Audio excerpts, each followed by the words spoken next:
Hello, my name is Connor Adelman, and this is the chemistry of the sleep cycle and its importance. So, everyone has been told at some point to get enough sleep, either by parents, coaches, professors.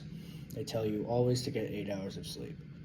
So, the CDC actually recommends 8 to 10 hours for teens and 7 to 9 hours for young adults, and that the number of hours decreases as you grow older.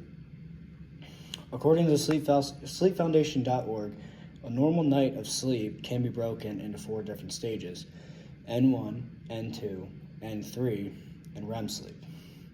In the first 3 phases, your body grows and recovers. So REM sleep stands for rapid eye movement, and this is the longest stage of the sleep cycle, where the body is completely relaxed and completely asleep. And then this is the stage where dreams happen, and this stage is very important for cognitive function. So the entire process is controlled by the hypothalamus in the brain, and the first stage ends up lasting around 70 to 100 minutes, and they get longer as the night goes on. Here's a little history of the sleep cycle. So according to sleephealthsolutionsohio.com, sleep study actually began in the 18th century after circadian rhythm was first discovered. Sleep wasn't even studied as a health issue until the 19th century, when in 1924, EEG waves were first studied during wakefulness and sleepfulness. The first sleep cycles were studied at the University of Chicago in 1955, and this was the first time that we actually saw the modern sleep cycle.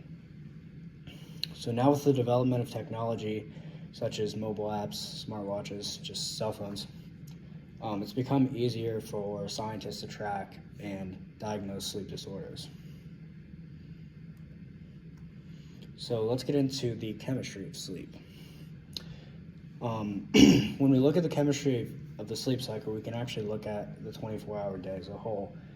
In the morning, a chemical called melatonin starts to leave our system when we wake up, and then in the evening it's released again.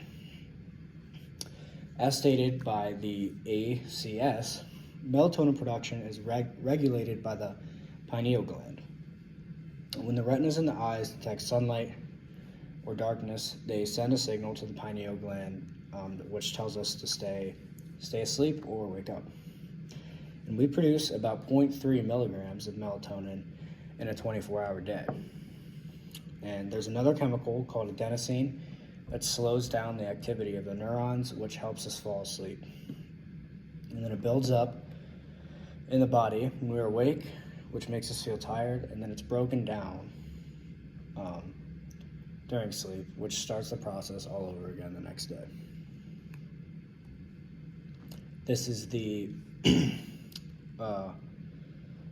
formula structure of melatonin, and this is the line structure of melatonin. Let's talk about the synthesis of melatonin. So first, tryptophan is converted to 5-hydroxytryptophan through the action of the enzyme tryptophan hydroxylase. Then it's converted to the brain chemical serotonin by an amino acid called decarboxylase. The amount of melatonin produced in the pineal gland depends on the activity of serotonin N acetyltransferase, aka SNAT. And at night, SNAT is phosphorylated, which prevents it from being broken down. And then that's how melatonin is most active at night. Okay, here are some outside contributions to sleep health. So the CDC has released their regulations, which is the go-to for public health concerning sleep. They recommend 14 to 16 hours for infants, and then the hours decrease until it reaches around 7 hours for adults and young adults.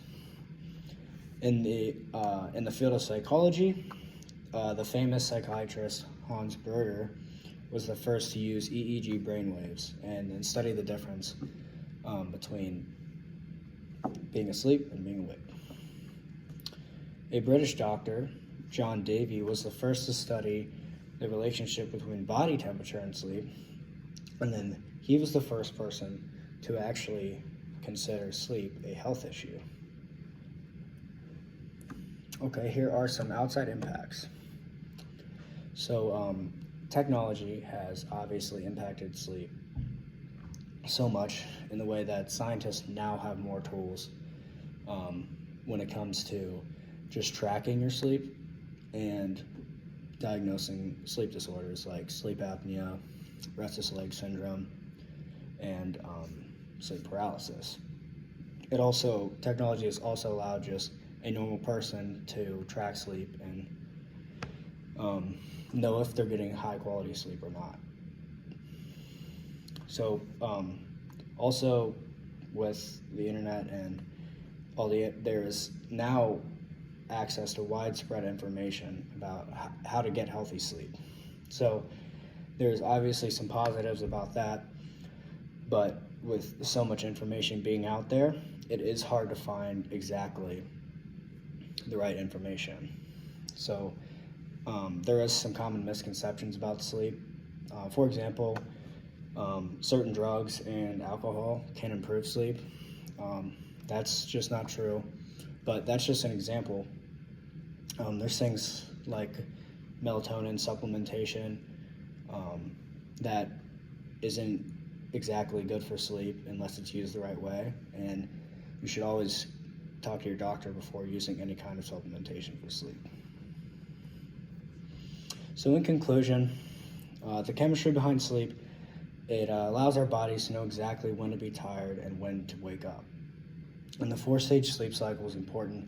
Each stage has its own benefits, and deep sleep or REM sleep helps one retain information and has other important cognitive benefits.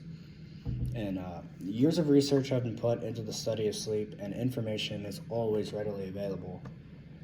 So the basic chemistry behind sleep can tell people how to improve their sleep lifestyle.